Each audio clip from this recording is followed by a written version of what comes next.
vous êtes sur RTL.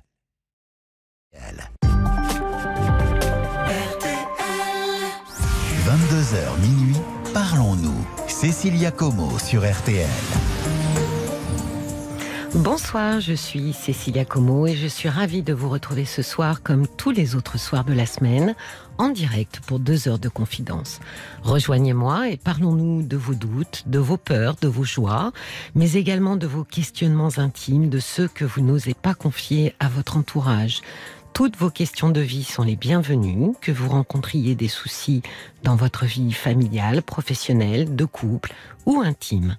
Partager et s'alléger, c'est le programme que je vous propose tous les soirs de 22h à minuit. L'antenne est à vous au 09 69 39 10 11. C'est un numéro non surtaxé, alors n'hésitez pas. Sarah et Théo seront ravis de vous accueillir et de vous guider jusqu'à moi.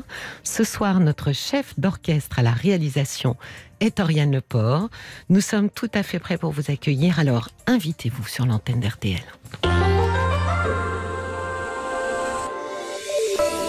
Bonsoir Steve. Bonsoir. Ravi de vous accueillir. Ouais, un petit peu stressé de passer à l'antenne, mais bon. Ah oui, je comprends. Je connais un peu ça. Mais je vais vous aider. Alors racontez-moi. Voilà, donc moi j'entretiens une relation avec une femme mariée. Oui. Voilà, j'ai 42 ans, elle en a 53. Je l'ai connue il y a un peu plus de 4 ans maintenant. D'accord. Vous vous êtes connue comment ? C'était une infirmière qui soignait ma maman. D'accord. Donc voilà, ça s'est fait assez vite. Et depuis, on entretient une relation assez suivie. Oui. Mais le problème, voilà, donc elle est mariée depuis 24 ans, quand même, plus de 20 ans en tout cas. Oui. Et on se dit toujours que voilà, il faut arrêter, quoi. Il faut se dire, voilà. Et puis on n'y arrive pas, quoi. Et vous êtes marié ? Vous êtes célibataire ? Non, moi je suis célibataire. D'accord. Et elle a 2 enfants, 2 ados. Oui. Et à chaque fois qu'on se voit, c'est plus fort que nous, quoi. Vous habitez proches l'un de l'autre ou... Ah ouais, on est à 4 kilomètres. D'accord. Et donc vos rencontres sont à quel rythme ? C'est 2-3 fois par semaine. Ah d'accord, ok.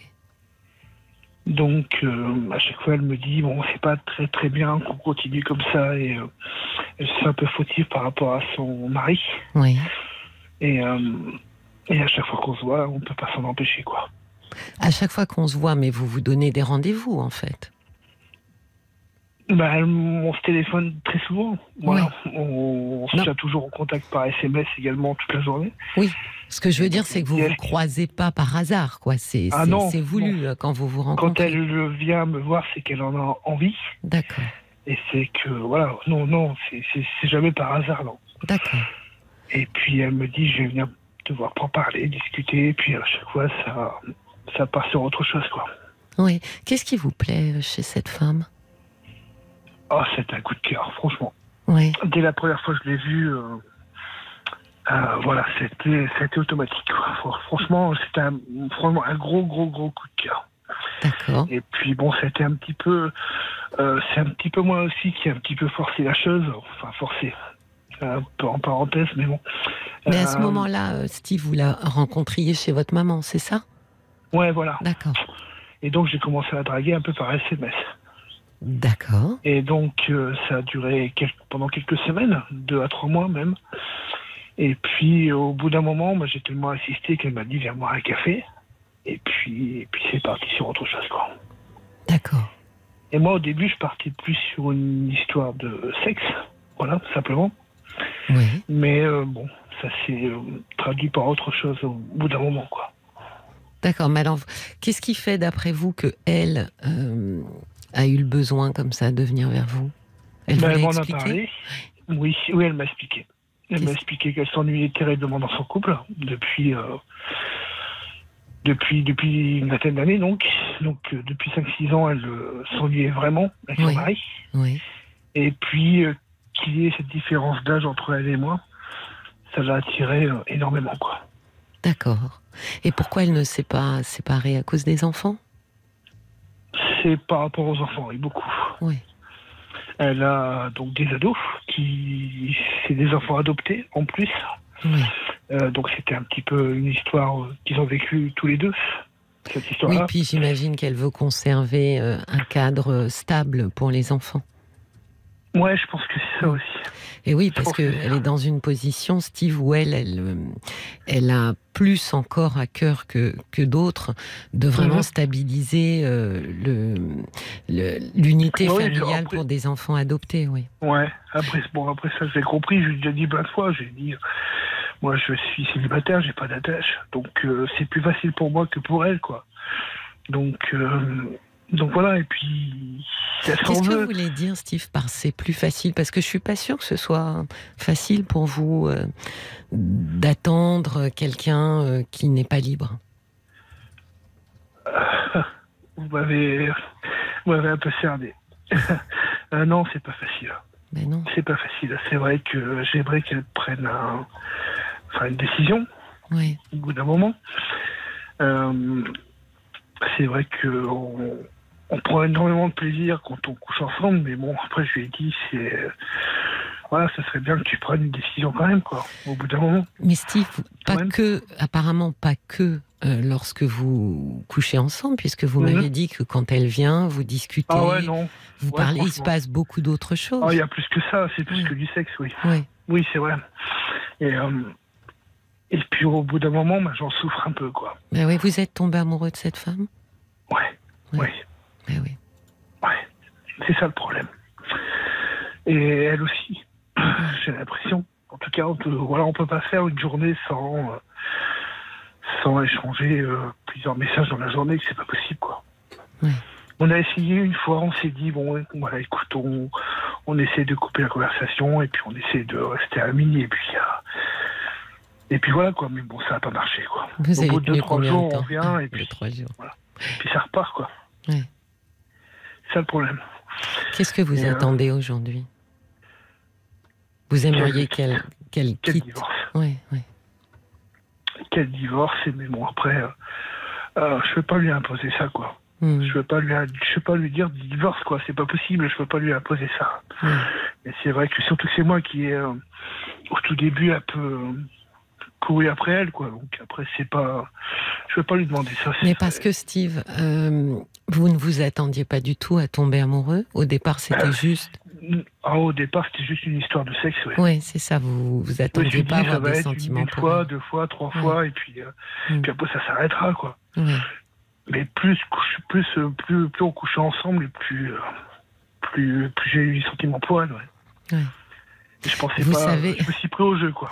Oui, mais vous savez que très souvent, moi j'ai tendance à dire, méfiez-vous avec qui vous couchez, effectivement, parce que quand on fait l'amour, Steve, on produit une hormone qui s'appelle l'ocytocine, qui est appelée l'hormone de l'attachement, qu'on produit généralement quand on fait des bisous, quand on a de l'affection, et que les mamans produisent en grande quantité quand elles deviennent mamans. Donc ça vous donne un peu le niveau d'attachement qu'on peut avoir. Et quand on fait l'amour avec quelqu'un, homme et femme, on a ce taux de cette neurohormone qui augmente prodigieusement.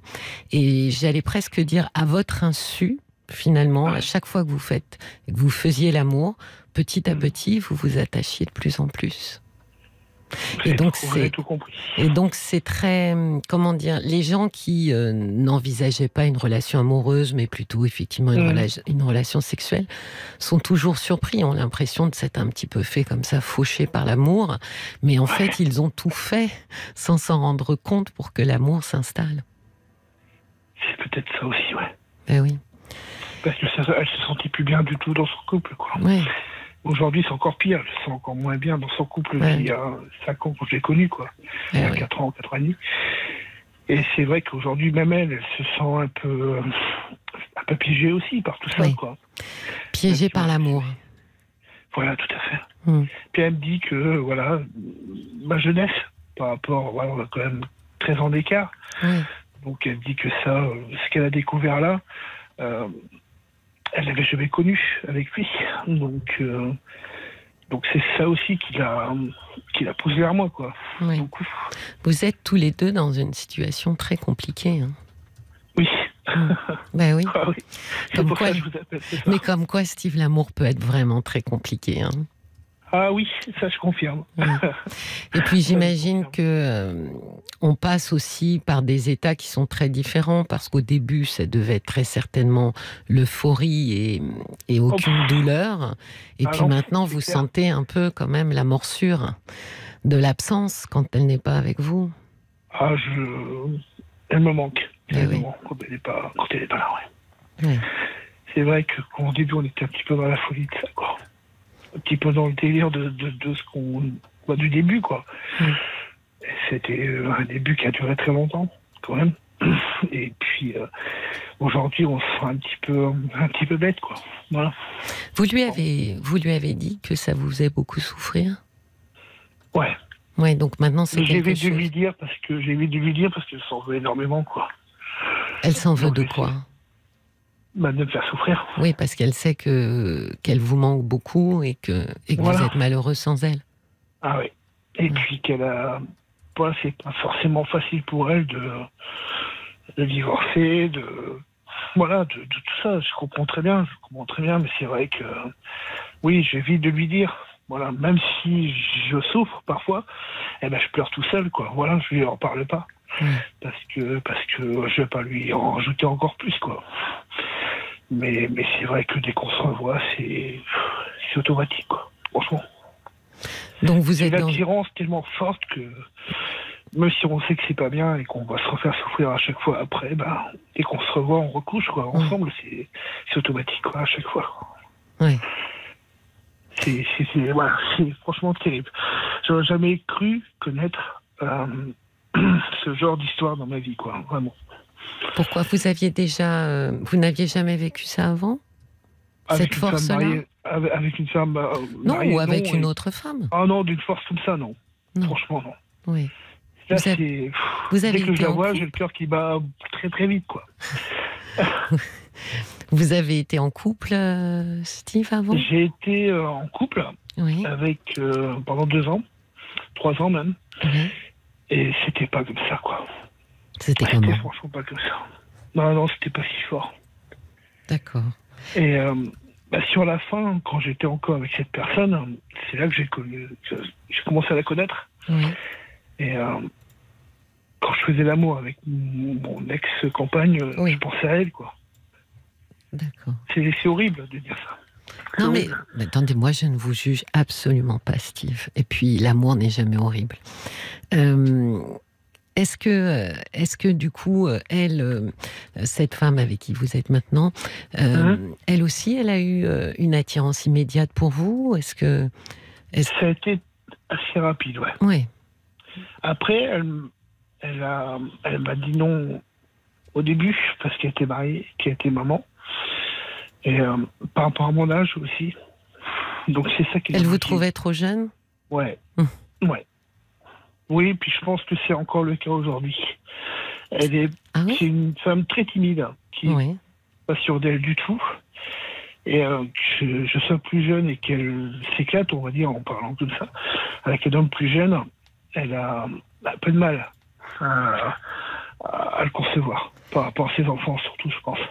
Ah, oui. Et c'est vrai que on a pas mal d'écarts et ça, elle a un petit peu de mal à le concevoir, même si, voilà, quand on le fait, c'est un truc de fou, c'est un plaisir immense, mais après, elle se sent un peu mal, je pense, par rapport à ça, ouais. Mais peut-être aussi parce que finalement, le fait que vous soyez plus jeune, au-delà du fait que, bon, peut-être qu'elle a peur du jugement, effectivement, de ses enfants, mais il y a aussi peut-être derrière Steve qu'elle est un peu gênée parce que ça arrive beaucoup quand des femmes ont 10, 15 ans de plus, de se dire, mais quand lui va vieillir, bah moi je serai encore plus vieille. Et du coup, ouais, elle m'en a parlé déjà. Voilà, vous voyez. Et de se dire, je ne sais pas s'il restera avec moi. Elle m'a dit une fois, tu te rends compte, à 42 ans, j'en ai 54. j'en aurai 60, on aura 48. Voilà, c'est ce genre de C'est sûr qu'il calcul. va aller voir ailleurs, quoi. Voilà. Mais voilà, j'ai beau lui répéter que non. Ouais. Si je l'ai choisi, c'est pas pour aller voir ailleurs après. Ouais. Donc, mais ça, elle a du mal. Ouais, c'est Elle a ça. beaucoup de mal à croire que je vais rester toujours avec elle. Je vais pas repartir avec une femme un peu plus jeune après, quoi. Ouais, Voilà, je vais pense pas que aller ça voir à doit droite, à être, gauche. ça doit être aussi un frein, Steve, pour au-delà de vouloir conserver son unité familiale. Il y a aussi cette idée de partir avec vous, c'est prendre un risque. Le risque. Elle a un vécu quand même. Ouais. Elle a perdu une fille également. Avec son mari, ouais, c'était. ouais. Oui. Elle avait 7 ans. Ah oui. Donc c'était en 2005. Moi j'ai connu il y a donc en 2015. Oui. Ça l'a marqué beaucoup. Je pense que ça la bloque énormément aussi pour quitter son mari. Je pense que ça va les attacher très longtemps. Voilà, et c'est normal, tout à fait normal. Et ça, elle m'en parle beaucoup. Elle de m'en sa parle fille. Énormément.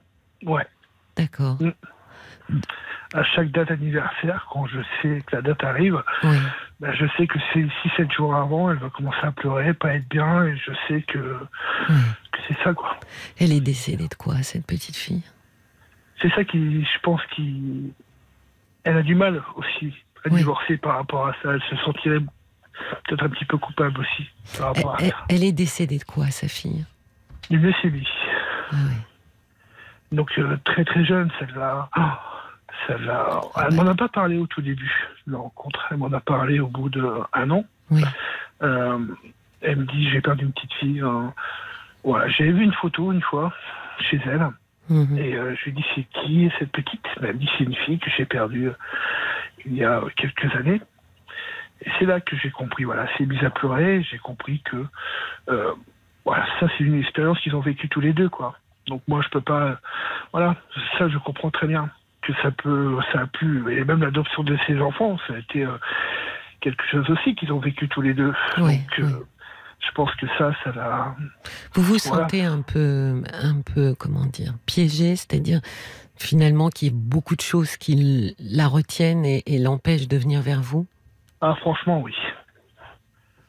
Je lui ai déjà dit une fois, elle l'a pris un petit peu mal d'ailleurs. J'avais dit, franchement, comme je vous le dis ce soir, d'une manière très gentille, quoi. Et je dis, voilà, il y a plein de choses que tu as vécues avec lui.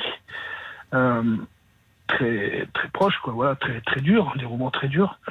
Donc je dis, je peux comprendre très bien ça, et elle a du mal quand je lui parle comme ça, quoi. Mais elle me dit oui, mais elle dit je peux plus vivre avec lui, mais ouais, voilà. Puis c'est un peu compliqué. Franchement, c'est un peu compliqué. Non, je pense qu'elle est un peu perdue, beaucoup même. Oui. Et je sais pas si continuer de la voir et continuer de coucher ensemble, si c'est lui rendre service plutôt que. Eh ben, on va faire une petite pause musicale, Steve, et on va discuter de cette dernière phrase ensemble juste après. Avec plaisir. D'accord, à tout de suite. À tout de suite. Extrait de California Soil, le nouvel album du trio anglais London Grammar. Jusqu'à minuit, parlons-nous avec Cécilia Como sur RTL. Soyez les bienvenus sur RTL si vous nous rejoignez. Vous écoutez Parlons-nous, votre émission de partage et de confidence. Pour venir discuter avec moi, c'est au 09 69 39 10 11 et c'est au prix d'un appel local. Et puis si vous désirez vous joindre à la conversation et apporter votre éclairage, si vous avez un conseil à partager, n'hésitez pas.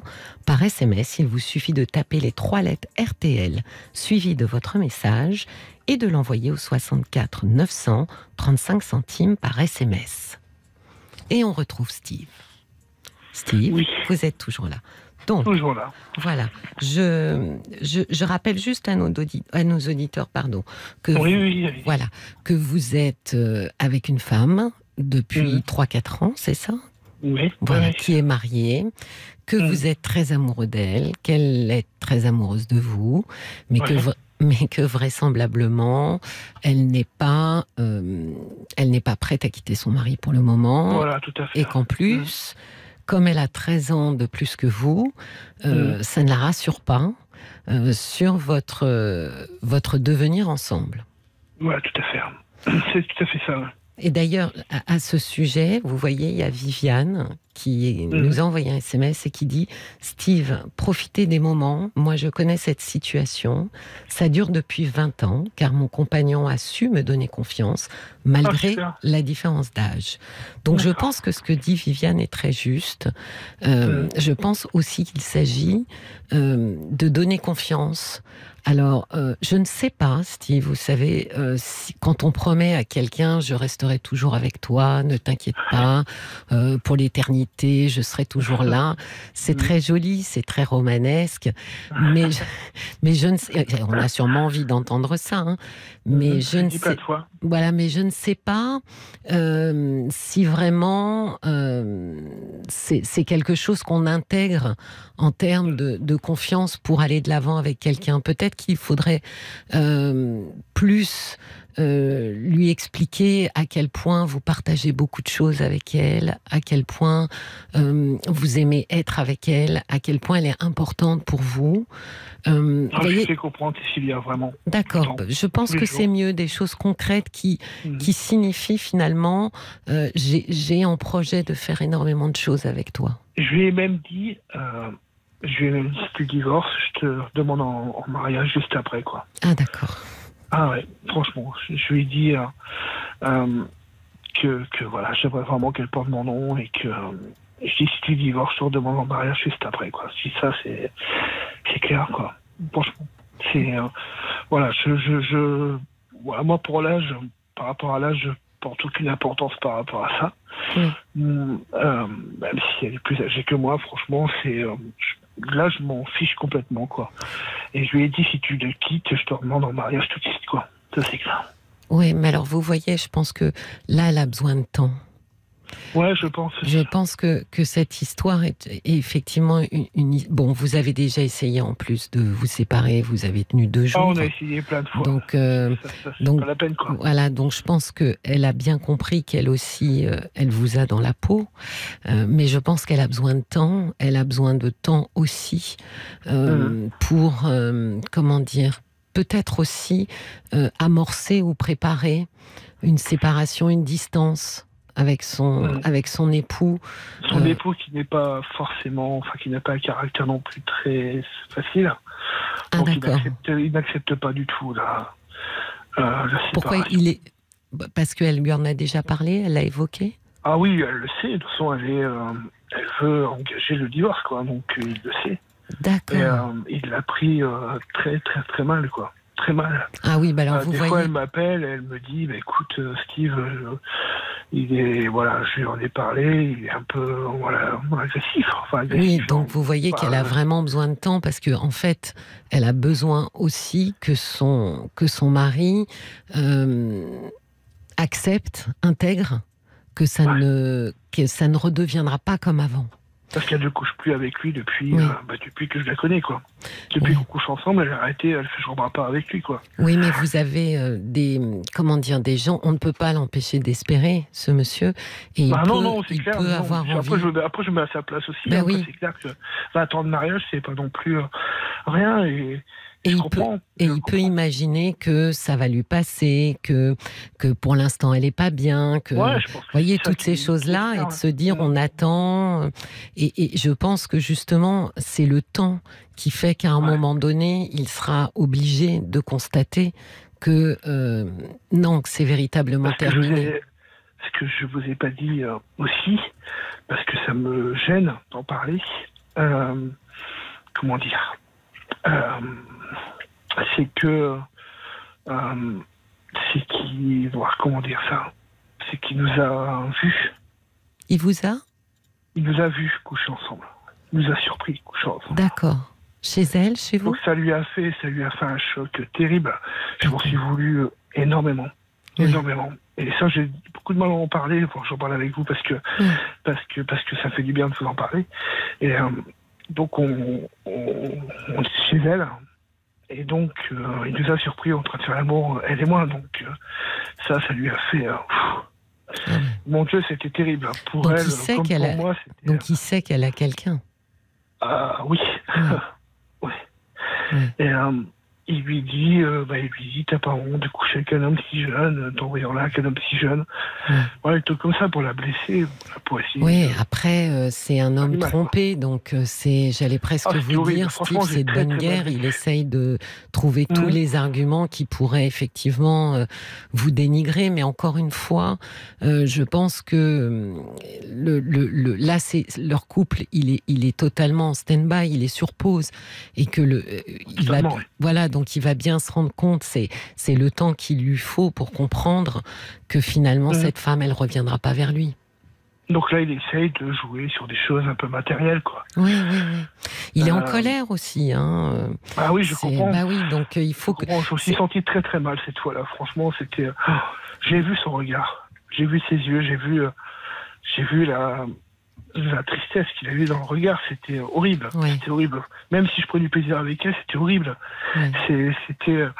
Quand j'ai croisé son regard, je dis, mon Dieu, voilà, je l'ai fait souffrir, quoi. Terriblement, et elle aussi s'en est voulu, et bon voilà, ça s'est fait comme ça, on pouvait pas prévoir, mais quand j'ai croisé son regard, c'était terrible, franchement terrible, mais voilà, moi même si il y a eu ce moment-là, je peux pas m'empêcher d'aimer, de l'aimer, quoi. Mais oui, sa femme. vous voyez, je rebondis sur le message que nous a laissé Michael sur Facebook. Il vous dit « Bonsoir Steve, difficile d'être dans l'attente et cela peut vous empêcher de faire une belle rencontre ailleurs. Il faut prendre une grande décision avec cette femme mariée, quitte à souffrir une bonne fois pour tout. » J'ai eu... j'ai discuté avec une de ses copines. Oui. C'est ce qu'elle m'a dit. Exactement, les mots de Michael, c'était exactement ça. Elle m'a dit, faut mieux souffrir une bonne fois pour toutes que de souffrir en entendant ce que tu n'auras pas, quoi. Donc ça, c'est exactement ce que vient de dire Michael. Oui, exactement. Mais je suis pas sûre que vous en soyez capable, Steve, non. pour l'instant. En plus, vous êtes pas loin, et puis elle a des sentiments pour vous. Donc la question n'est pas de vous couper d'elle, c'est de elle vous couper de vous aussi. Quand elle me dit est-ce que je peux venir, je n'arrive pas à dire non, quoi. Je n'arrive pas à dire non, c'est impossible. Impossible. Je pense vraiment, Steve, je pense que pour l'instant, effectivement, il va falloir attendre, il va falloir lui donner le temps. Il va falloir donner le temps à cet homme aussi de faire le deuil de son couple et de pas bousculer tout ça. Alors ça va être très certainement encore des moments à la fois très très mélangés, des grands moments de bonheur et des grands moments de souffrance. Quand elle est avec moi, oui, c'était des moments de bonheur. Et desquels s'écartent, c'est douloureux. Mais je pense que là, la meilleure chose que je puisse vous dire en l'état de vos sentiments tous les deux, c'est que je pense qu'il faut leur donner du temps à ce couple. Il faut donner le temps à ces deux personnes qui ont vécu énormément de choses, de pouvoir finalement intégrer chacun que ce couple se termine en fait. Mais vous voyez, il y a un autre message d'Eva qui dit « J'ai 14 ans de plus que mon compagnon. Peu importe l'âge, je lui apporte mon expérience et lui sa jeunesse, qu'elle a mis entre guillemets. Elle m'a dit. Steve et sa compagne s'aiment au-delà de tout. On sent la détermination de Steve à vouloir partager sa vie avec elle. Seul le temps à gérer dans cette histoire. Donc vous allez attendre qu'elle vienne vers vous. Ah ouais, j'attendrai. Vous savez, Steve, quand on est amoureux comme vous l'êtes, on n'a pas tellement d'options, en réalité. Ah, je l'adore. Franchement, c'est une femme que jamais j'aurais pu penser rencontrer dans ma vie. Franchement. Quand je l'ai vue la première fois, quand elle est venue pour ma maman, dès le premier regard, ça l'a fait, quoi. Franchement. Donc, vous voyez. Et depuis que je la connais, elle a changé beaucoup de choses, enfin, sur sa façon d'être. Au début, elle était beaucoup plus timide, dans sa façon de s'habiller aussi. Au début, elle était un peu moins sexy qu'elle est aujourd'hui. Aujourd'hui, elle est un peu plus. Et franchement, c'est tout ce qui me plaît, quoi. Et voilà, elle me manque. Et quand vous voyez, me coucher le soir en sachant qu'elle est avec lui et qu'elle n'est pas avec moi, c'est dur. Bien sûr que c'est dur, mais vous n'avez pas choisi la facilité, Steve. Ah non, je sais. Mais en même temps, vous avez vu que c'est aussi ce qui vous donne le grand frisson.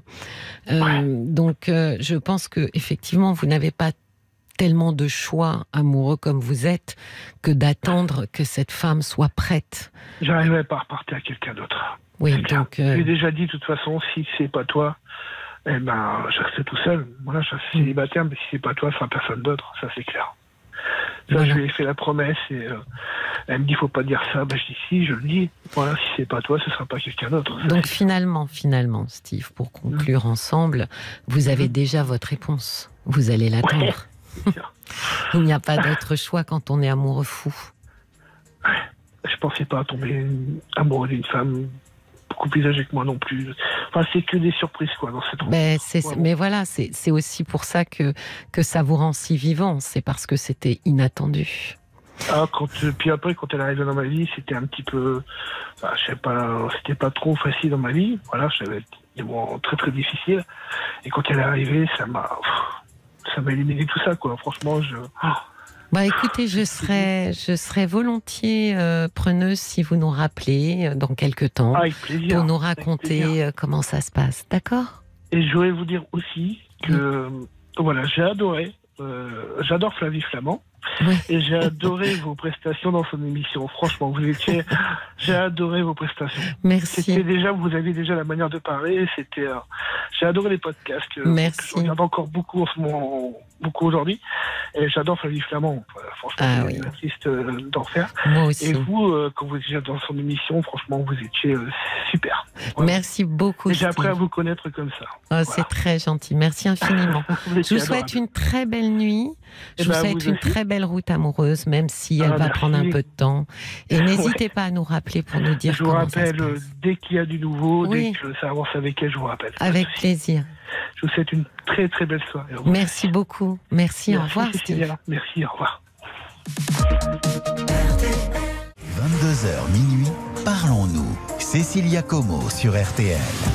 Bienvenue à vous si vous nous rejoignez sur RTL. Vous écoutez Parlons-nous, l'émission qui vous donne la parole en direct jusqu'à minuit, sans jugement ni tabou. Si vous aussi vous souhaitez discuter, partager votre expérience sur l'antenne d'RTL, n'hésitez pas à nous passer un petit coup de fil au 09 69 39 10 11 au prix d'un appel local. Et si vous souhaitez nous faire part d'un commentaire ou d'un conseil concernant les témoignages entendus à l'antenne, invitez-vous dans la conversation sur notre page Facebook RTL-Parlons-nous ou par SMS au 64 900.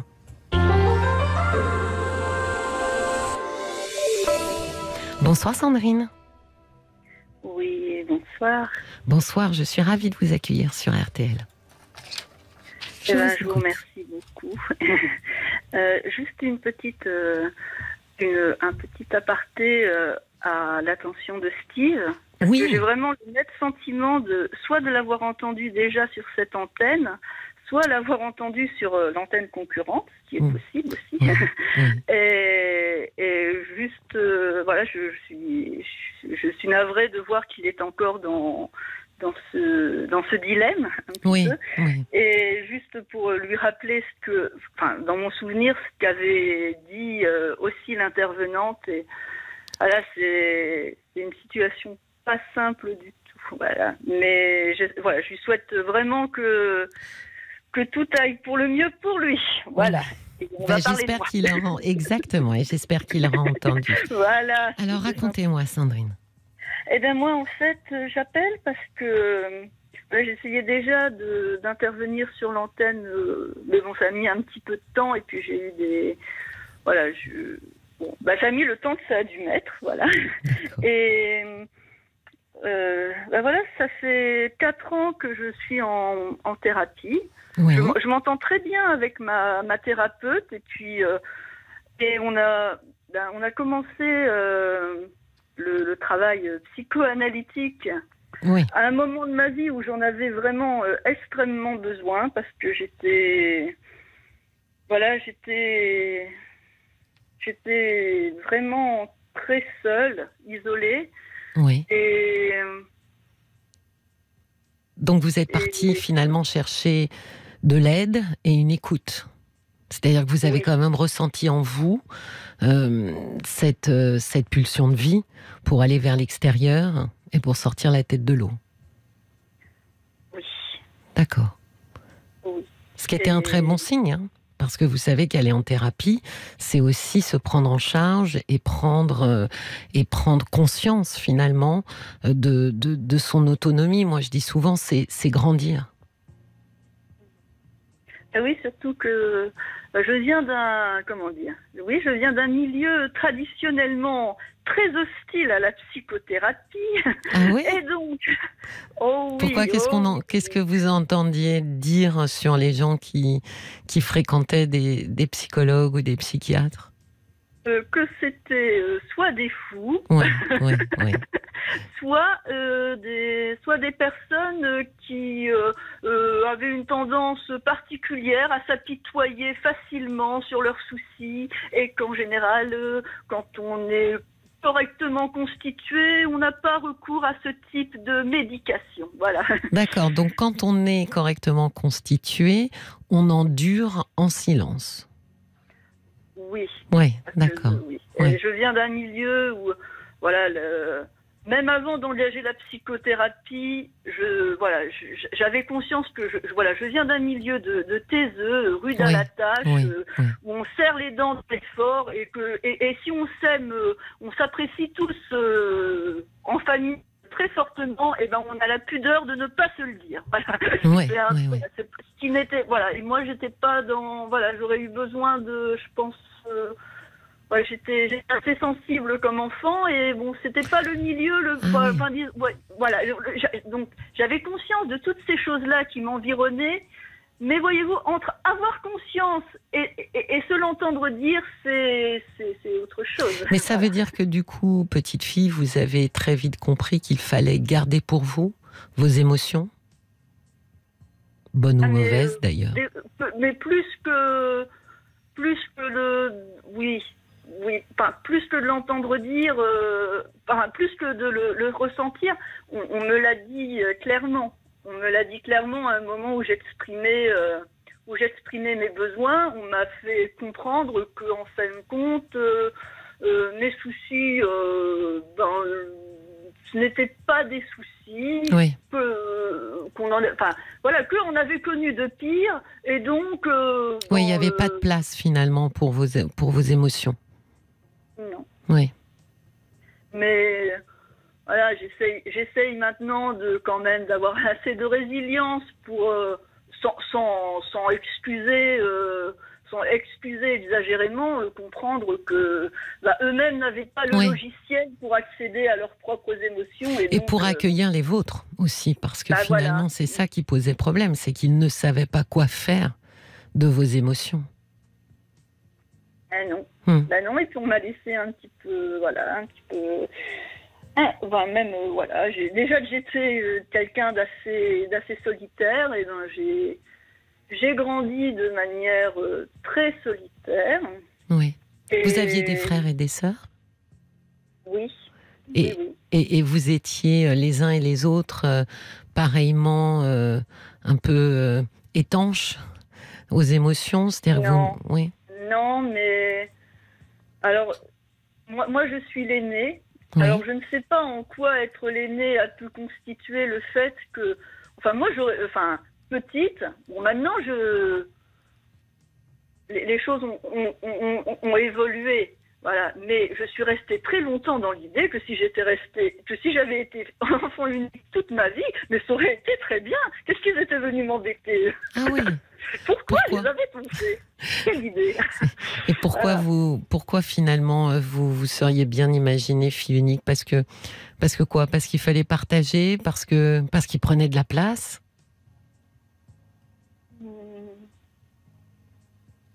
Oh, je ne sais pas. Je ne sais pas pourquoi, en fait.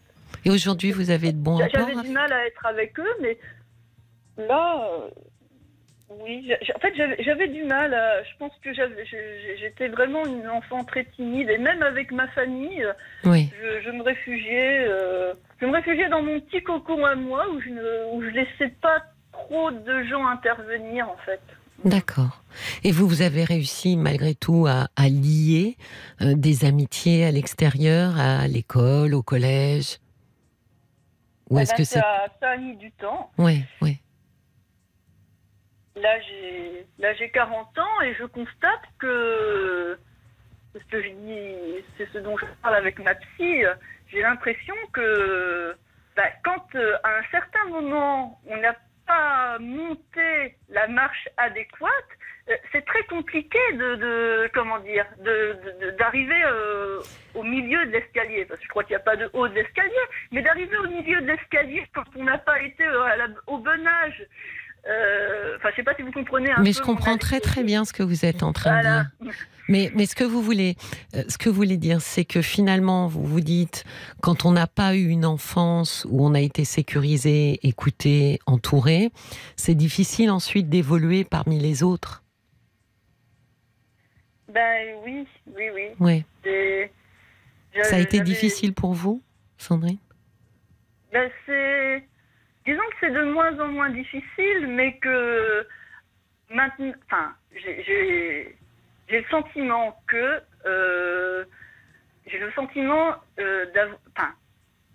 d'avoir expérimenté à l'âge adulte ce que j'aurais dû expérimenter en collectivité avec des relations amicales à l'adolescence ou dans la prime enfance. Oui. Et donc, forcément, j'avais une inadaptation totale à ce qu'était en fait la sociabilité, à ce que devaient être des liens entre les personnes. J'avais une idéalisation des gens, des choses. Mais vous voyez, là je suis, comme le dit ma psy, que j'aime beaucoup. Je suis, mais vraiment là, je suis en phase de maturation. Hein. Oui. Là, je finis mon adolescence. Hein. À 40 ans, c'est quand même.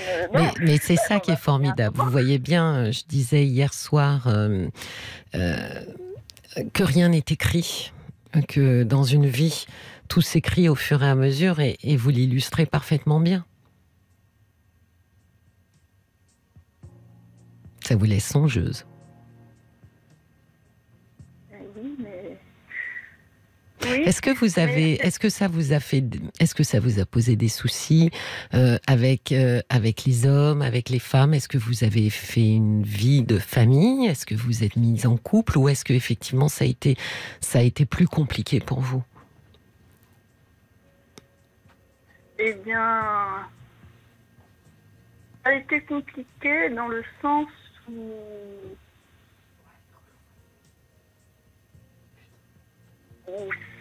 cette enfance-là ne m'a pas permis de faire. Enfin, je n'ai pas de prix. Voilà, je n'ai pas une grande confiance en moi. Oui.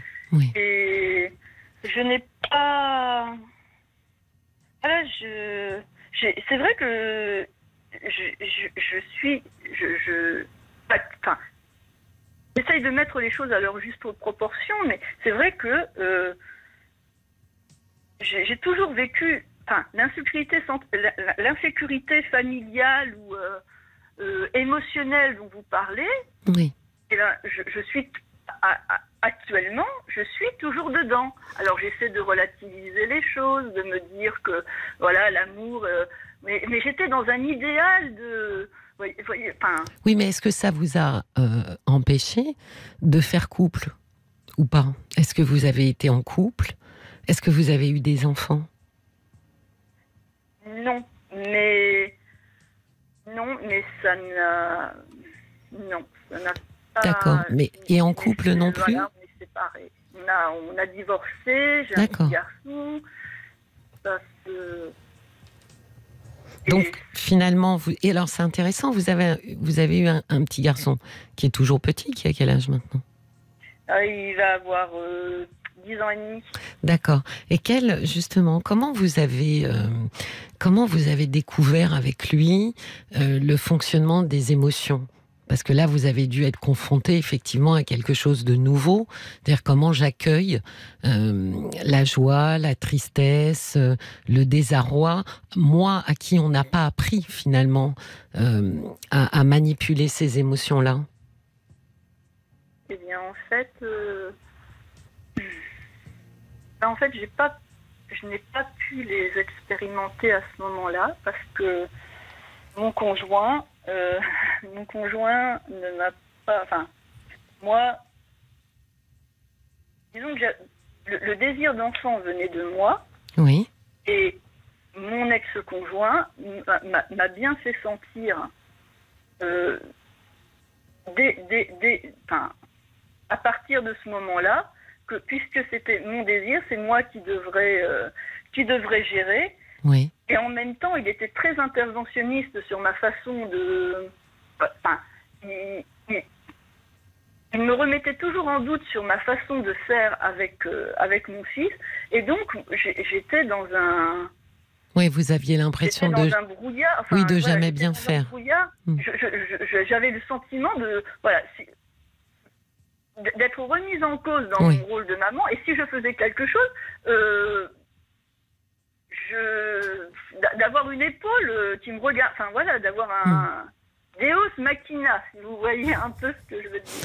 Mais du coup, quand vous me dites on s'est séparés, donc vous avez maintenant une garde alternée avec votre ex-mari ? Oui. Donc ça veut dire que quand vous avez votre fils, vous êtes toute seule avec lui, il n'y a plus personne pour juger ce que vous faites ? Non. D'accord. Est-ce que c'est plus confortable pour vous ? Oui. Beaucoup plus. Et puis la thérapie m'a permis aussi de, justement, le grand, comment dire, je trouve que le grand rôle de ma psy au départ, ça a été vraiment de me conforter dans le fait, dans la justesse de mes ressentis. C'est-à-dire, si je ressens ça, c'est que c'est vrai, et que je n'ai pas à douter, à remettre en cause mon jugement, à être exagérément, à douter tout le temps, à être, Et est-ce que ça justement vous a rendu les choses plus faciles en tant que maman dans l'interaction avec votre fils, de pouvoir vous faire confiance à vous-même ? Oui. Et puis finalement, ce que vous appreniez pour vous, vous pouviez aussi l'apprendre à votre petit garçon, lui dire que ce qu'il ressent, ça a de la valeur. Ça pouvait aussi faire un pont entre vous deux. Oui, et puis là-dessus, c'est vrai que si je compare avec ma propre maman, donc il y avait une histoire tout à fait différente. Et c'est vrai que là-dessus, moi, je n'ai pas. Voilà, je pense avoir donné, avoir donné à mon fils ce qu'il lui fallait de câlins, de discussions, de choses, qui m'ont, qui m'ont quand même. Voilà, je sens que ça m'a manqué quand même, tout ça, mais j'ai l'impression qu'avec lui, la génération prochaine, aura ses soucis, mais. Oui, mais enfin, vous voyez aussi, Sandrine, que ça vous a manqué, mais vous avez été capable d'aller finalement rechercher ce qui avait été enfoui à l'intérieur de vous pour pouvoir l'offrir à votre petit garçon. C'est là que ma psy m'a... Parce que c'est vrai qu'au départ, j'étais un peu... Et je pense qu'elle a soulevé très justement que... Parce que malgré tous les soucis qui m'est arrivé, j'ai jamais ressenti en moi vraiment un fond dépressif. Il y a toujours eu quelque chose qui voulait vivre. Il n'y avait pas quelque chose qui voulait s'effondrer. Oui. Il y avait toujours... Et ce qu'elle me disait, c'était que même si ce n'avait pas été parfait, dans mon enfance, même si elles n'ont pas été exprimées de manière... Il y avait quand même des ressources d'amour qui m'ont permis de me... Oui, c'est pour ça que je vous ai dit enfoui à l'intérieur de vous. C'est effectivement ça. Il y avait bien quelque chose, mais vous n'arriviez pas à y accéder. Vous savez quoi, Sandrine, on va se quitter juste quelques minutes, le temps du flash info, et on va se retrouver juste après. D'accord ? Pas de souci. Restez bien en ligne. Je vous retrouve juste après. À tout de suite. 22h minuit, Parlons-nous. Cécilia Como sur RTL. Bienvenue si vous nous rejoignez sur RTL, c'est Parlons-nous, votre moment d'échange et de partage. L'antenne d'RTL vous appartient jusqu'à minuit, donc on a encore une heure ensemble au 09 69 39 10 11. Et c'est un numéro non surtaxé. Si vous souhaitez nous faire part de vos réflexions, envoyez-nous un SMS avec le code RTL au 64 900, 35 centimes par SMS, ou laissez-nous un commentaire sur notre page Facebook RTL-Parlons-nous. Et je retrouve Sandrine. Sandrine, vous êtes toujours là ? Oui, vous m'entendez bien ? Voilà, là je vous entends bien. C'est vrai que ça coupait un tout petit peu dans mon casque. C'est ce qu'on a fait remarquer. Oui. Pas de souci.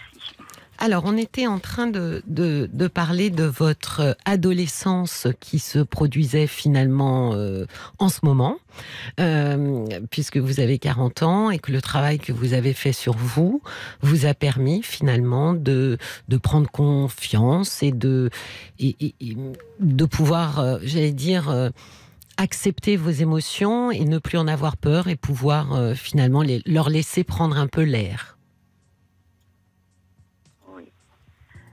C'est justement pour ça que je souhaitais échanger avec vous. Parce oui. Que, qu'est-ce qui vous pose souci encore aujourd'hui, concrètement ?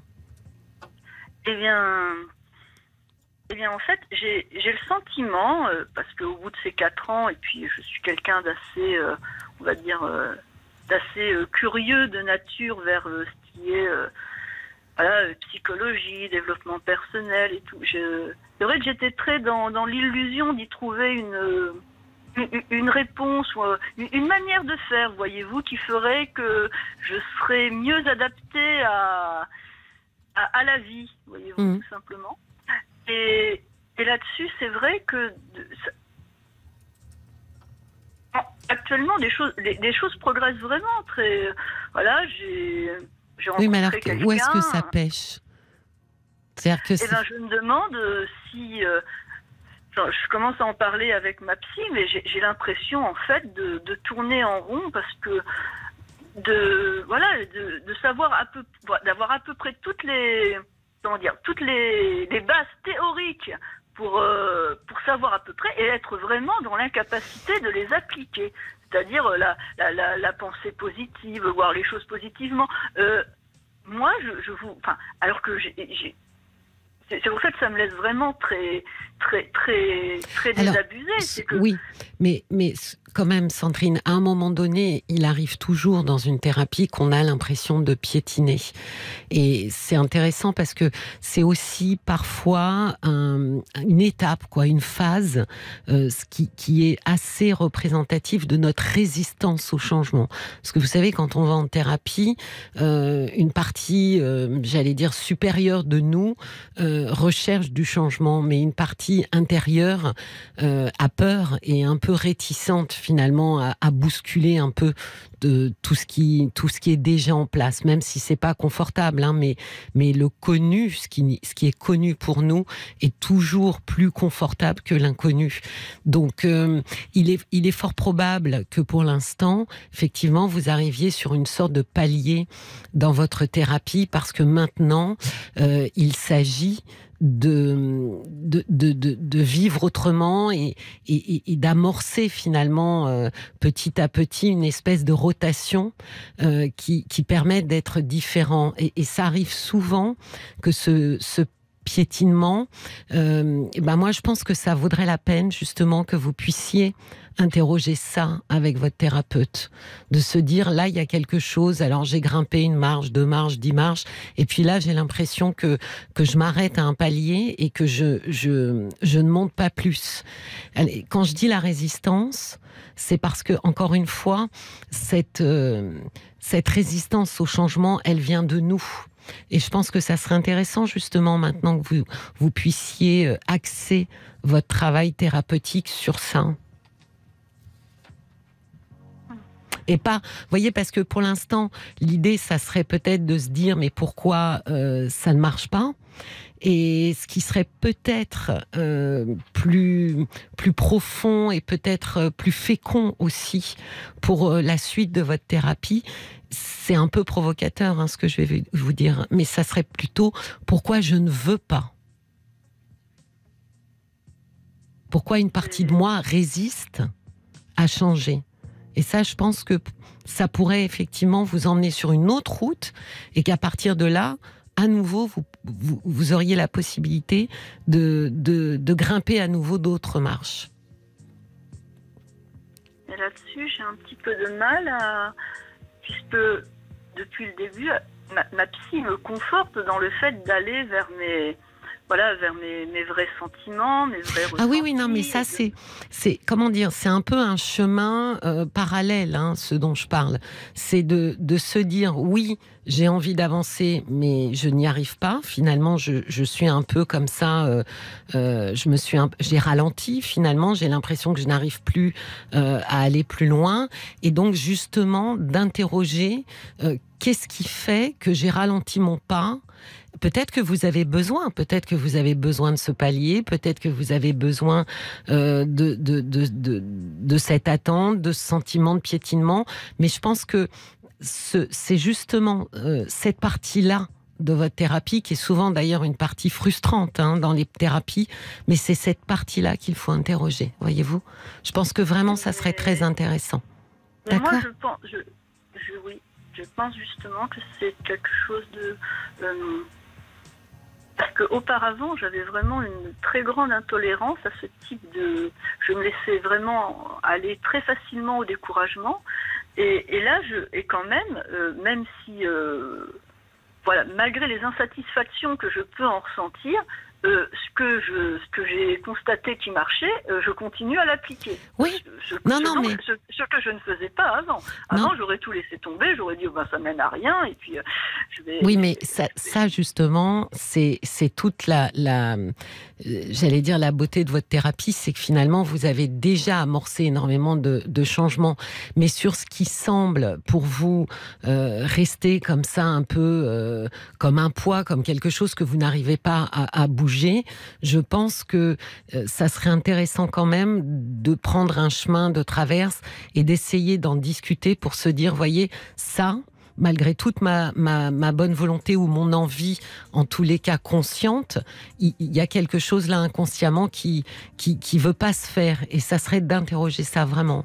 Je pense que ça, c'est vraiment typiquement ce qui redonne du souffle aux thérapies. Voilà. Je vous souhaite une très très belle soirée. Je vous remercie beaucoup. Je vous en prie. Passez une belle nuit. Au revoir, Sandrine. Merci, au revoir. Jusqu'à minuit, parlons-nous avec Cécilia Como sur RTL. Et soyez les bienvenus sur RTL si vous nous rejoignez. Vous écoutez Parlons-nous, l'émission qui vous donne la parole en direct, sans jugement et en toute bienveillance. N'hésitez pas à nous appeler pour témoigner de votre expérience ou nous raconter votre histoire de vie. Invitez-vous sur RTL au 09 69 39 10 11. C'est au prix d'un appel local.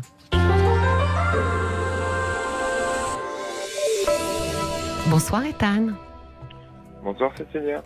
Bienvenue sur RTL. Je suis très contente de vous accueillir. Merci beaucoup de m'accueillir sur l'antenne. Je vous en prie alors. Je vous écoute. Donc, par où commencer? C'est toujours la question, Ethan. Par où? ça sera l'éternelle question à chaque fois. Par où commencer? Donc, moi j'ai 17 ans. Oui. Je viens de terminer ma deuxième année de bac pro cuisine. D'accord. Sauf que depuis quelques temps, depuis une épreuve qui s'était très mal passée. Alors attendez, parce que je me resitue. C'était donc là, vous venez de terminer votre première, c'est ça? Ma deuxième. Non mais, pardon, dans l'autre sens. C'est-à-dire qu'il vous reste 1 an? Oui, c'est ça. D'accord, ok. Donc dans l'année prochaine, c'est le bac? C'est ça, exactement. D'accord. Sauf que avec ma dernière épreuve de cuisine, elle s'était très mal passée. Vous avez eu au mois de juin, là, c'est ça? C'était au mois de mars. D'accord. C'était des épreuves anticipées. D'accord.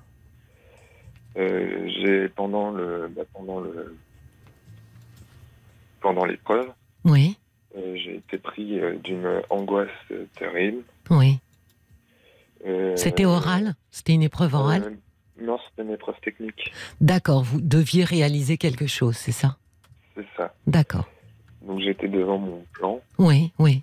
Je pouvais plus rien faire, plus bouger, Ah mon esprit était totalement figé. Figé. Ouais. La seule chose que je pouvais dire, c'était au secours. Ah oui. Oh là là. Et comment ils ont réagi autour de vous, vos examinateurs? Alors, ils ont très bien réagi, ils m'ont fait tout de suite sortir de la salle. Oui. Donc ils ont compris immédiatement, en fait. Oui. Oui. Ils m'ont fait sortir, ils m'ont fait reprendre quelques minutes après, ils m'ont dit qu'est-ce qui n'allait pas, pourquoi j'étais comme ça. Oui. Puis, sauf que à la fin, j'ai fait un malaise, donc ils m'ont refait passer quelques jours plus tard. Oui.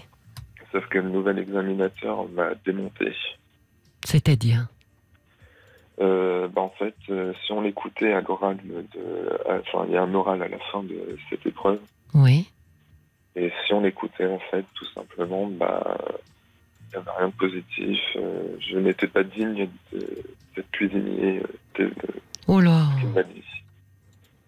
Il était mal luné, ce jour-là, parce que vous n'aviez pas entendu ça les 2 années précédentes où vous aviez... Non, oui, donc... C'était la première fois que je l'entendais. Oui. Tout en sachant que, entre guillemets, je suis désavantagé par rapport aux autres où j'ai un handicap, je suis dyspraxique avec pas mal de troubles qui vont derrière. Oui, oui. Et, vous l'aviez dit, ça? Ils le savaient?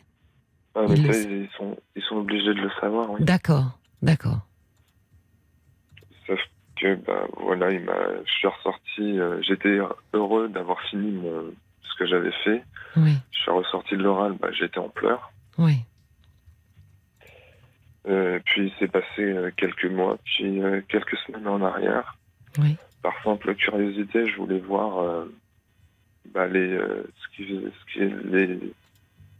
sujets pour les terminales de cette année. Oui, oui. Je me suis mis à faire une crise d'angoisse. Oui.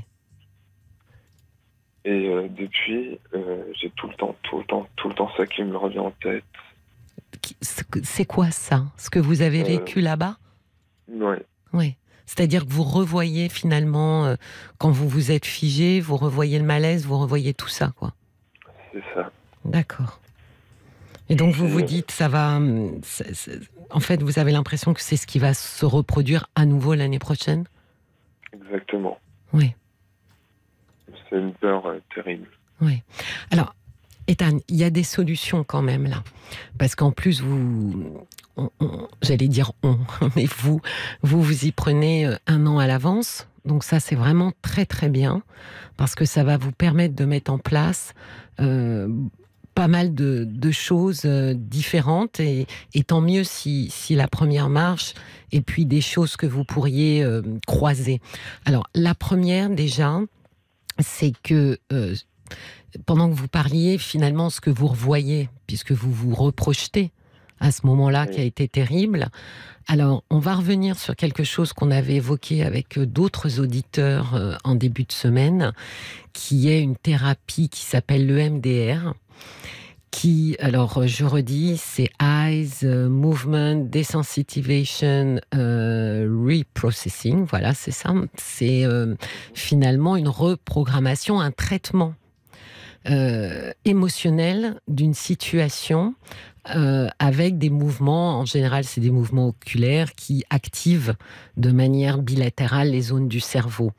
Alors c'est ce qu'on utilise chez les gens qui souffrent d'un trouble post-traumatique, d'un trouble de stress post-traumatique. Et ça pourrait être assez adapté parce que finalement l'idée est de détacher cette scène de l'émotion intense et paralysante que vous avez quand vous la refaites passer dans votre tête. Oui. À la fin en général, je sais pas, moi je ne pratique pas du tout ça, donc, mais je crois que c'est variable selon les gens, mais 5, 6, 10 séances. Mais ensuite, ce qui est intéressant, c'est que les gens peuvent revisualiser la scène, mais ils n'éprouvent plus d'émotions difficiles en se remémorisant ce qui s'est passé.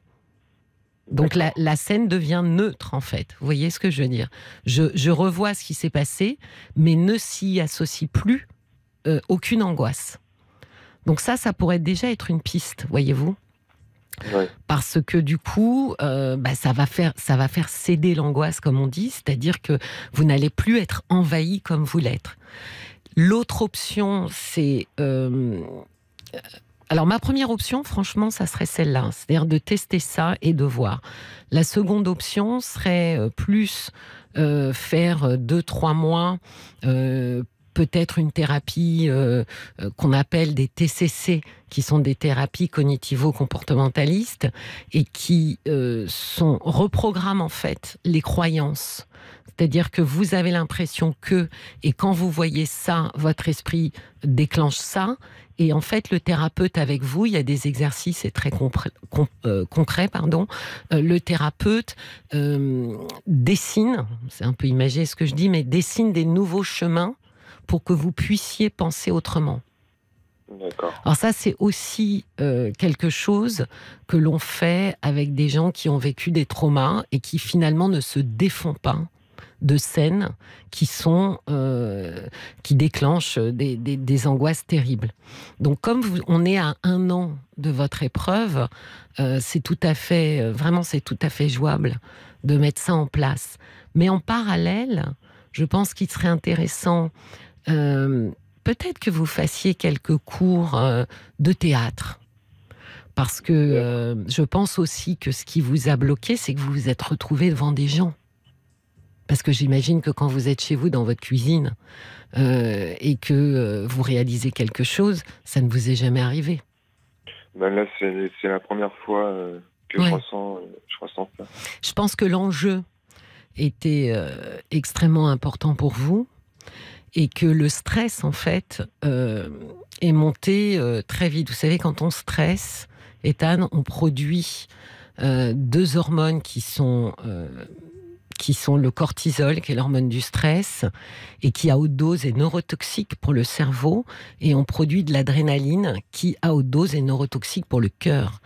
Et donc, en général, quand on produit en trop grande quantité ces deux neurohormones-là, en fait, on a une partie du cerveau qui s'appelle l'amygdale, qui se déconnecte complètement pour éviter justement que le cerveau ou le cœur soit endommagé par cet afflux colossal de neurohormones. Et c'est ça qui fait qu'on vit, on est complètement figé. Il y a une espèce de sidération psychique. C'est un peu comme un interrupteur, voyez-vous. D'un seul coup, c'était sur on et d'un seul coup, c'est off. D'accord. Donc, c'est intéressant aussi, pourquoi je disais le théâtre, parce que finalement, ça va vous mettre en jeu devant des gens. Alors maintenant, il y a beaucoup de cours de théâtre et en général, c'est pas des gens qui veulent forcément être acteurs ou actrices. Hein. En majorité, c'est des gens qui veulent vaincre leur timidité ou qui ont justement des épreuves qui vont se dérouler devant des gens. Et donc, ça peut, si vous en faites, je sais pas, une petite dizaine, par exemple, voilà, ça peut déjà vous familiariser avec ce que c'est d'être devant tout le monde et d'avoir un enjeu, quoi, de se dire, là, faut pas que je me loupe. Ouais. Et ça pourrait être, en parallèle d'une TCC ou d'une thérapie EMDR, vous voyez, de faire ça en parallèle pendant 4-5 mois, les deux. Et puis, dernière option, ça pourrait de voir avec un coach. Il y a des coachs spécialisés pour la confiance en soi, le placement de sa voix, des choses comme ça, qui pourraient vous faire refaire encore la scène jusqu'à ce que vous soyez pratiquement en pilote automatique, quoi. Vous voyez, en vous disant, voilà, alors là, tu imagines, il y a des juges, il y a des gens qui examinent, etc. Enfin, voilà, de vous préparer vraiment. Vous savez, quand on fait des conférences, par exemple, c'est ce que les gens font. C'est-à-dire que beaucoup de gens refont la même chose à blanc, quoi. Des dizaines, des vingtaines, des trentaines de fois, pour justement essayer de contrôler au maximum cette impression nouvelle de se retrouver comme ça sur un moment, parce qu'une épreuve de bac, c'est aussi l'idée, c'est-à-dire qu'on va pas on va pas vous laisser la chance de le refaire 50 fois. Donc c'est ça le truc, c'est que c'est extrêmement stressant parce qu'il faut tout donner à un moment T et il faut pas se rater. Ouais. Donc je pense que là, comme on est bien en amont de votre prochaine épreuve, ça serait vraiment des pistes intéressantes de faire un peu de MDR. Ça, je pense que ça soulagerait énormément ce qui repasse en boucle dans votre tête. Ça, je pense que ça vous ferait énormément de bien.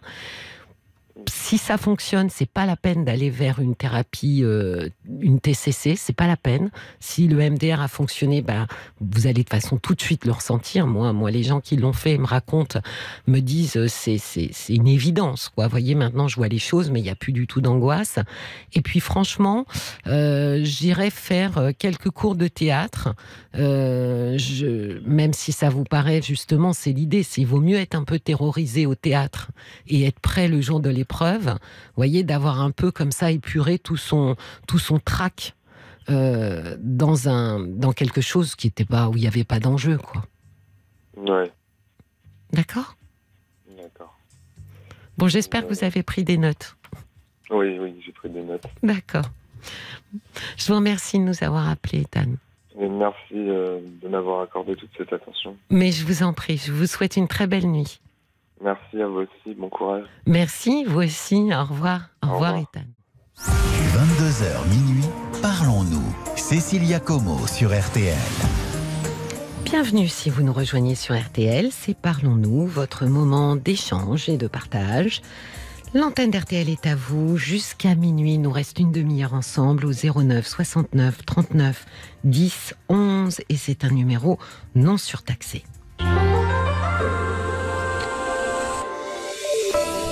Bonsoir Christelle.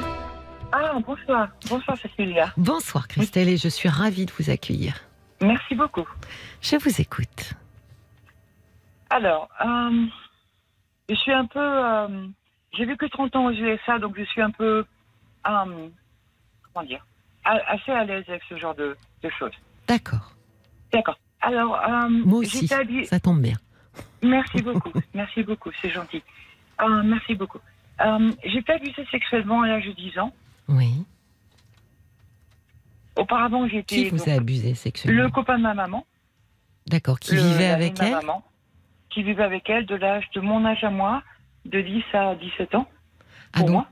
D'accord, donc voilà. Vous l'avez dit à votre maman qu'il avait abusé? Je lui ai dit beaucoup plus tard. Beaucoup. D'accord, donc vous avez vécu... Je lui ai dit quand j'avais 30 ans. D'accord, donc vous avez vécu 7 ans aux côtés de cet homme? Oui, malheureusement. D'accord. Oui, mon frère. Ça n'a pas dû être facile. Non. Donc c'était un papa narcissique, c'était un monsieur qui était pas bien dans sa peau, j'imagine. Oui. Donc il m'a abusé sexuellement. D'abord, mon frère et moi, il nous a emmenés à l'île de Ré. Il nous a battus pendant une semaine, matin et soir, sur un horaire particulier. Tous les matins à la même heure, tous les soirs à la même heure. Mais ma mère n'était pas là. Mais elle était où, votre... Elle était à Paris, ma mère, elle travaillait. Elle nous envoyait tranquillement avec un monsieur qu'elle connaissait à peine. D'accord. Voilà. Et donc, quand vous êtes rentrés, vous ne lui avez pas raconté? Écoutez, on n'est même pas rentrés, c'est qu'elle est venue nous chercher. Enfin, elle allait nous retrouver pour passer une semaine de vacances supplémentaires. Oui. Et puis, il nous avait bien prévenu qu'on menacé oui. de ne rien dire. Autrement, on arrête des rétributions. Oui. Mais moi, je suis comme ça. Hein, je suis très casse, donc j'ai tout de suite dit à ma mère, il nous a tapé tous les jours, oui. tous les matins, tous les soirs. Il m'a brisé la tête contre un miroir, il m'a... oh là là. Un monsieur vraiment pas bien, c'est une grosse villa qui coûtait très cher qu'on lui avait prêté. Une grosse porte, il m'a mis dehors à 4h du matin dans la chemise de nuit. Il m'a laissé dehors jusqu'à 8h du matin. Un monsieur pas bien, voilà, pas bien. Oui. Vraiment pas bien. Et vous êtes... et encore, les mots sont faibles, Christelle. Voilà, Ouais. et les mots sont faibles. Ouais. Mais bon, j'ai fait Mais beaucoup de thérapie. Hein. Ouais. J'ai même fait de l'EMDR qui m'a sauvé la vie aux USA. D'accord. Hein, grâce à Christina, parce que j'étais tellement pas bien. Alors, on n'a qu'une demi-heure, donc j'ai pas le temps d'expliquer. Malheureusement, j'ai pas le temps, ça va prendre beaucoup de temps. Non, mais vous pourrez nous rappeler. Hein, mais éventuellement, peut-être. pour nous parler de ce passage-là, par exemple. Bah écoutez, je veux bien, mais vous savez quoi, là, je vais avoir 56 ans. Oui. Au septembre, début septembre. D'accord. Et j'ai eu un seul orgasme dans ma vie. Oui. C'était un petit copain que j'ai eu à Paris, avant de partir aux USA. Oui, vous aviez quel âge? J'avais 21 ans. D'accord. J'en ai 55, bientôt 56. Oui. Et ce qui est dingue, vous n'allez pas me croire, mes enfants disent que j'ai 8 ans d'âge mental, mais bon, mon mari aussi d'ailleurs. Vous n'allez pas me croire, mais j'ai reproduit ce que j'ai reproduit ce que ce monsieur m'a fait en épousant un monsieur de 48 ans, qui avait 28 ans de plus que moi. Oui. Et j'ai couché avec lui, j'ai 2 enfants. Oui. Vous savez quoi? Je vais vous croire. Ben oui, oh non, mais oui. Non, mais je vais vous dire pourquoi je vais vous croire. Parce que quand on vit un trauma, et c'est ce qui vous est arrivé puisque vous avez été maltraité, bon, je dirais presque même, c'est plus que de la maltraitance, c'est presque, c'est de la torture. Il arrive que pour finalement gérer ce trauma, on le recompose d'une certaine manière et on s'arrange pour qu'il se transforme en triomphe. C'est-à-dire qu'on va finalement, d'une certaine manière, reprendre le script initial, mais cette fois-ci, on ne sera plus... comment dire, dépourvu. Dans la position de... Exactement. Cette fois-ci, on sera en position de pouvoir manipuler le script, le transformer. Enfin, c'est l'impression qu'on en a, parce que finalement, en faisant ça, on s'enferme à revivre encore et encore la même histoire. Mais le fait que dans cette histoire-là, on se sente plus triomphante qu'on a pu l'être quand on était enfant, fait que insatiablement, on rejoue la même chose. Et souvent, on reste un petit peu comme le hamster dans sa roue. On reste enfermé à rejouer et à chaque fois avec cette notion qui apaise, mais de manière très temporaire, de triompher, de se dire cette fois-ci, par exemple, si ça se passe mal, mais c'est moi qui l'ai voulu. Vous voyez ? Oh la vache. Ça c'est incroyable ce que vous dites, parce que j'ai fait tellement de thérapie, on m'a jamais dit ça, jamais. On m'a jamais dit ça, mais vous imaginez même pas à quel point ça m'aurait fait du bien d'entendre ça. Parce que moi je me suis dit, mais tu reproduis la même chose, qu'est-ce qu'il y a avec toi? Quel est ton problème? Et on m'a jamais... C'est dingue, on m'a jamais dit ça avant. Oui, mais mieux vaut tard que jamais, Christelle. Vous allez pouvoir, d'ailleurs, je le dis d'ailleurs, il y a tous les podcasts des émissions qui sont en ligne sur le site rtl.fr et sur les plateformes de streaming. Donc vous pourrez aussi réécouter. Et je peux aussi vous dire que cette idée a été extrêmement bien développée par un Américain qui s'appelle Robert Stoller. Et peut-être que ça vous aidera effectivement à comprendre pourquoi on rejoue encore un scénario qui est pourtant très, très nocif. Et effectivement, il y a cette notion-là où on espère finalement que cette maîtrise de la maltraitance, parce que finalement on se replace dans une situation de maltraitance, mais on a l'impression finalement d'en être un peu l'artisan, et cette notion même nous donne de la puissance, et cette puissance finalement nous empêche de nous défaire de ce schéma répétitif. Oh mon Dieu, ok. D'accord.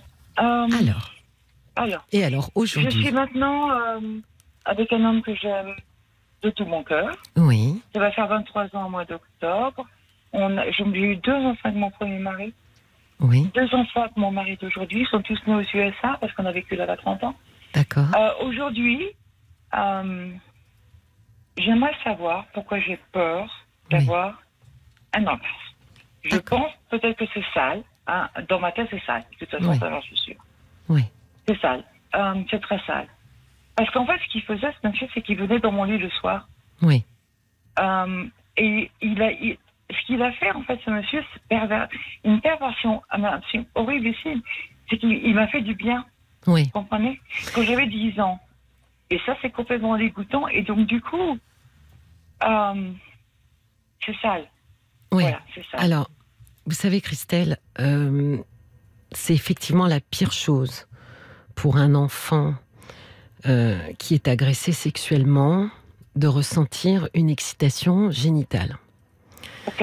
C'est la pire chose parce que il va se sentir incroyablement coupable d'avoir ressenti ça. Oui. Et en se sentant coupable, il va se sentir comme complice aussi, de se dire, mais finalement, est-ce que moi, quelle est ma part dans ce qui se passe? Et donc, il y a une confusion, parce que dans la tête d'un enfant, il n'y a évidemment aucune part dans ce qui se passe. Il est victime d'une agression, point. Le problème, c'est qu'ensuite, cette culpabilité, vous n'êtes pas toute seule, hein, c'est quand même très fréquent qu'ensuite, cette culpabilité s'accroche à la jouissance. C'est-à-dire que je me sens coupable de jouir, je me sens coupable de m'abandonner, et voilà. Parce que mais c'est quelque chose qui effectivement est totalement corrélé au fait qu'on se sent coupable d'avoir pu ressentir une quelconque excitation. Et donc on s'interdit de revivre à nouveau cette excitation-là parce qu'on ne peut pas gérer ça. Donc en fait, on s'interdit l'abandon. Vous voyez, parce que parce qu'on a l'impression que justement c'est parce qu'on s'est abandonné, c'est cette impression que finalement on a ressenti une excitation. Je dis une excitation parce que c'est vraiment quelque chose qui est tout à fait corporel et qui vraiment n'est pas du tout de l'ordre du plaisir tel qu'on l'appelle et on le comprend plus tard. Et donc je pense qu'aujourd'hui, comme vous êtes extrêmement coupable de ce que votre corps vous a envoyé comme signal, aujourd'hui vous le bloquez, ce signal. Il n'a plus le droit au chapitre. Non. Non, vous avez raison. Non, mais vous avez tellement raison. Mais vous savez, j'ai eu des petits, bien sûr, pour mon traumatisme. J'ai finalement fini avec une thérapie EMDR aux USA, mais c'est pas si vieux que ça. Oui. Ça a 4 ans. Et elle m'a sauvé la vie parce que j'étais... j'y arrivais pas. Cette thérapie pour les gens... ça m'a fait. Mais vous êtes la première à me dire ça parce que j'en ai parlé. J'en ai parlé de ces choses-là. Et quand je suis allée regarder votre profil sur Internet et je me suis dit, mais peut-être qu'enfin, je vais avoir une réponse à pourquoi je n'y arrive pas. Et donc, vous me donnez la réponse, en fait. Et vous voyez, je pensais ce qui serait peut-être intéressant, parce que finalement, ce serait peut-être intéressant de refaire des séances de MDR, mais avec cette problématique-là. Vous voyez, celle-là précisément. C'est-à-dire ce moment-là. Je suis dans un petit village, dans les Alpes du Sud, il n'y a rien ici, donc je ne comprends pas que j'ai quoi. Alors, je ne sais pas, mais peut-être que maintenant, les praticiens EMDR le font par Internet, parce que vous savez, moi j'ai appris là très récemment que moi je pensais qu'on faisait encore ça avec un stylo, qu'on passait comme ça devant les yeux et les gens regardaient à droite à gauche. Et en fait, on m'a dit que non, maintenant c'était une petite lumière sur un écran d'ordinateur qui se déplaçait en fait, enfin qui clignotait de droite à gauche.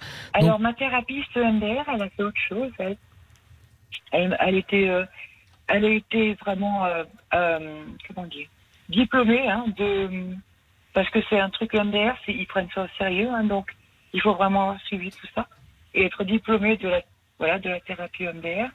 Et elle m'a dit qu'en fait, les lumières, ils ont arrêté ça aux US parce que ça donnait mal à tête aux gens. Oui. Ce qu'elle faisait, elle, c'est qu'elle mettait des petites pulsations dans chacun de mes mains. Oui, voilà. Les petits machins. Bon. Oui, ça, c'est un casque. Oui. Un casque sur les oreilles. Exact. Maintenant, on le fait aussi de manière auditive ou par des... Alors, avant, les pulsations, c'était ce qu'ils appelaient des petits tapotements. Mais je pense que là, vous voyez, ça serait intéressant que vous puissiez amener auprès d'un thérapeute qui pratique le MDR cette scène. Oui, mais j'ai déjà fait avec elle. Oui, mais la scène où vous avez ressenti de l'excitation. Mais non, on a tellement honte d'en parler. On a tellement honte. C'est horrible de dire qu'à 10 ans, non, mais c'est ça justement. Mais c'est exactement pour ça qu'aujourd'hui, ça entrave complètement votre jouissance. C'est parce que vous vous sentez responsable de la réponse qu'a fournie votre corps. Or, il faut que vous compreniez que les organes génitaux, et particulièrement le clitoris, pour ne pas le nommer, est un organe dédié uniquement au plaisir. D'accord ? Donc, que ce soit que n'importe qui ou n'importe quoi le frotte, le masse, ou ça va déclencher une excitation. Et donc, vous savez quoi, plus maintenant ? Depuis ce moment-là, plus maintenant, ça ne fait rien du tout. Ben oui, parce que justement, votre psychisme a complètement déconnecté, en fait, cette partie-là, par culpabilité, parce que vous vous en voulez beaucoup. Donc il faut, je pense, que vous acceptiez l'idée qu'il est tout à fait normal que votre corps envoie des signaux et ressente des choses, et que ça n'a strictement rien à voir avec un quelconque consentement. Vous voyez, je vais donner une image un peu triviale, mais enfin, si j'ai un bouton qui me gratte et que quelqu'un me gratte, ça va me faire du bien. C'est mon corps qui envoie une réponse. Est-ce que j'étais d'accord pour que cette personne vienne faire ça ? Peut-être que pas du tout. Donc, quand on est enfant, on n'est jamais d'accord. Parce que quand on est enfant, on n'a absolument pas un territoire sexuel qui est encore construit. Pas du tout. Donc, on ne peut pas être consentant. C'est impossible. Donc, il faut que vous acceptiez l'idée que votre corps a réagi, non pas parce qu'il était consentant, mais parce que votre corps est comme il est, et tous les corps de femmes sont construits de la même façon, et qu'il y a eu une réaction qui est complètement indépendante de votre volonté. Il faut vraiment que vous arriviez à vous extirper complètement d'une quelconque participation active dans ce qui s'est passé. Parce que c'est ça aujourd'hui qui fait que vous ne vous autorisez absolument plus à vous abandonner ou à lâcher prise. Je ne me suis jamais masturbée de ma vie. Oui, bah oui. Non, mais jamais, j'ai trop honte. Bah oui, trop honte parce que pour moi c'est sale en fait. Mais parce que à partir du moment où vous avez honte et vous vous sentez coupable, il y a comment dire, cette partie-là de votre corps se retrouve complètement isolée du reste de votre corps. Voyez, c'est-à-dire que vous ne voulez pas qu'on le touche, vous ne voulez pas qu'on en parle, vous ne voulez pas y penser. C'est vraiment quelque chose que vous isolez, vous déconnectez complètement. Donc, quoi que vous fassiez, de toute façon, ça vous ramène toujours à cette notion de honte et de culpabilité. Donc, je pense qu'il y a quand même un raccord à faire entre la petite fille que vous avez été et comment dire, de pouvoir revisualiser ce qu'est une petite fille, Christelle. Une petite fille, c'est très, très, très loin de la sexualité. Ça s'interroge. Je m'en souviens encore comme si c'était hier, en plus. Ouais. Bah oui, mais je m'en souviens comme si c'était hier, mais je me souviens de tout. Mais vraiment, quand tu as soulevé mon drap, tout. Ouais. Ma mère, elle a rien fait de mieux que de partir une semaine, toute seule, et de me laisser seule avec lui. Vous en avez discuté ? Donc, il est venu tous les soirs dans ma chambre. Mais est-ce que... Avec elle ? Oui, est-ce que vous lui avez demandé pourquoi elle vous Non, laisse... j'ai essayé. Elle ne veut pas parler. Elle est toujours avec ce monsieur ? Non. Elle m'a quitté quand j'avais 17 ans, j'en ai 55. D'accord. Bientôt 56, mais elle a absolument refusé d'en parler. D'ailleurs, j'étais fâchée avec elle. On a déménagé de Caroline du Nord aux USA juste le 4 août dernier, ici dans les Alpes. Qu'est-ce qui vous a amené dans les Alpes? Pardon, je vous fais une petite parenthèse. Mon mari était de Nice, en fait. D'accord, ok. Ouais, il m'a dit que c'était magnifique comme région, il a raison, c'est sublime. Mais, donc j'ai dit, ok, d'accord, je trouve une maison, il n'y a pas de souci. Mais le problème, c'est que je suis passée par tellement d'états. Oui. Mais tellement d'états, je vais bien, je vais pas bien, je vais bien, je vais pas bien. J'allais bien quand je suis arrivée aux USA et tout d'un coup, je me retrouve en France. Heureuse, tellement heureuse. Mais le problème, c'est que je suis très près de ma mère. Oui. Et donc, tout revient à nouveau. Oui. Voilà. Et donc, je lui ai encore envoyé des messages terrifiants pour elle, je suppose. Pourquoi t'as fait ça? Pourquoi tu nous as laissés? Pourquoi ci, pourquoi ça? Et elle a refusé de me parler pendant 1 an. Elle a eu son anniversaire le 1er juillet. Je lui ai renvoyé un email en lui disant bon anniversaire à maman.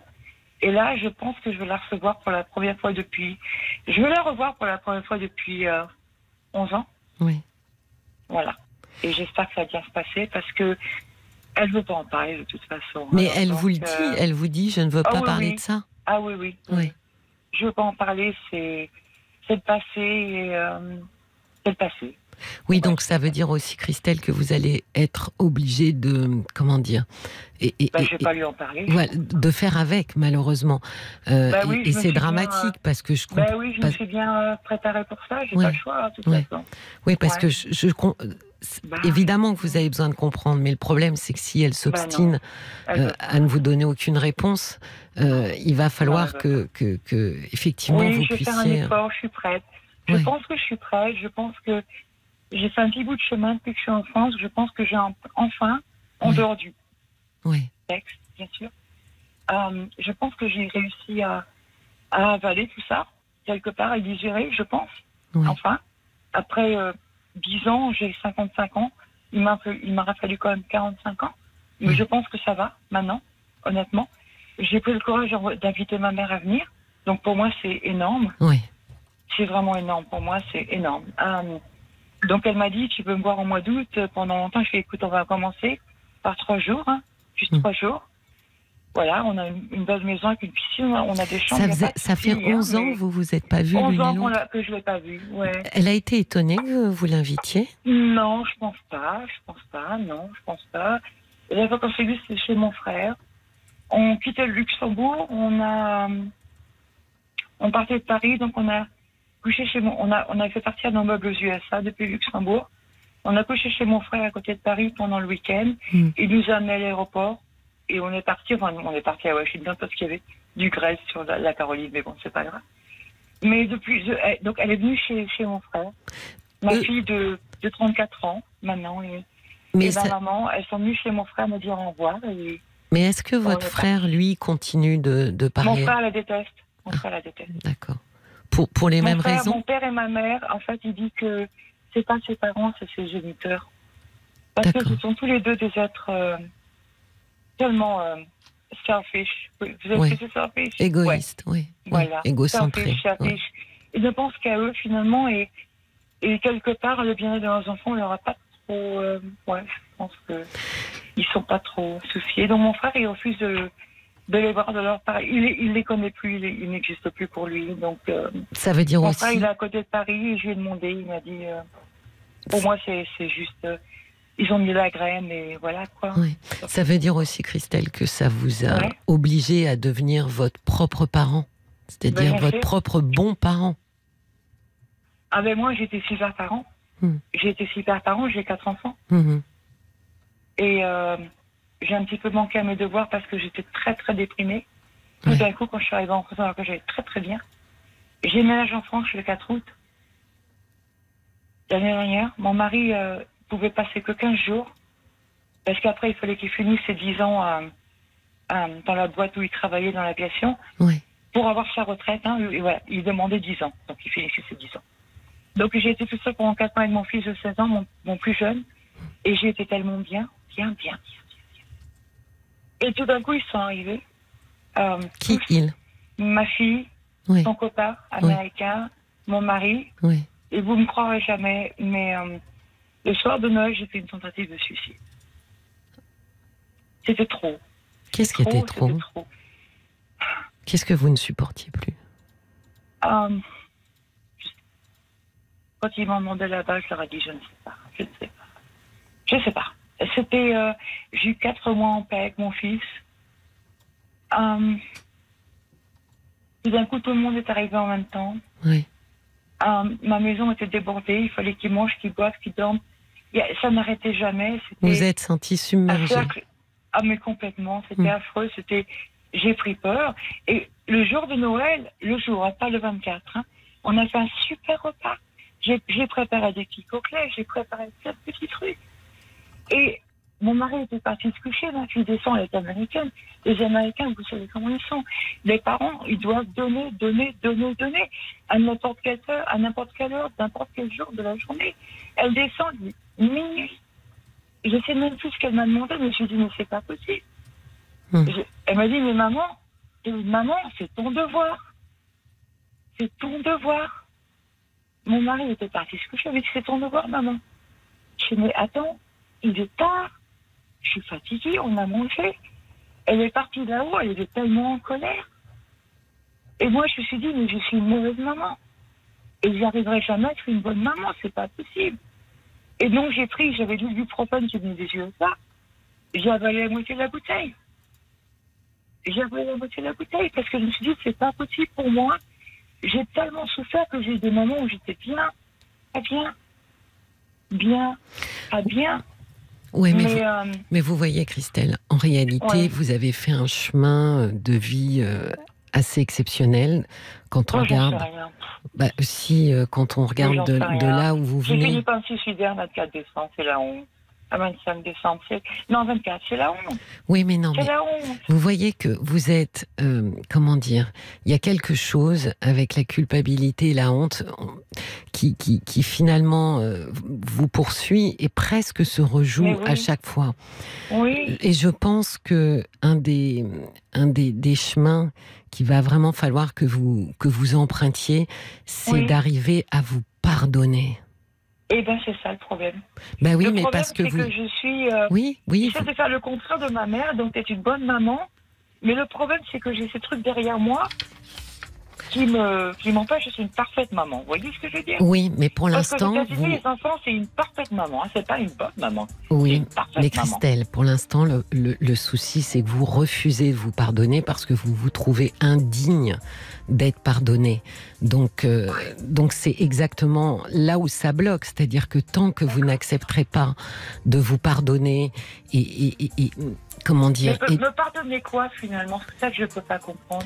Je pense que tout est parti de ce moment, effectivement, où vous vous êtes senti comprise. Que ça m'a fait du bien, Oui. Je pense que ça vous a extraordinairement bousculé et qu'à partir de là, vous avez été extrêmement... je n'étais pas bien, de toute façon. J'étais dépressive depuis l'âge de 10 ans, de toute façon.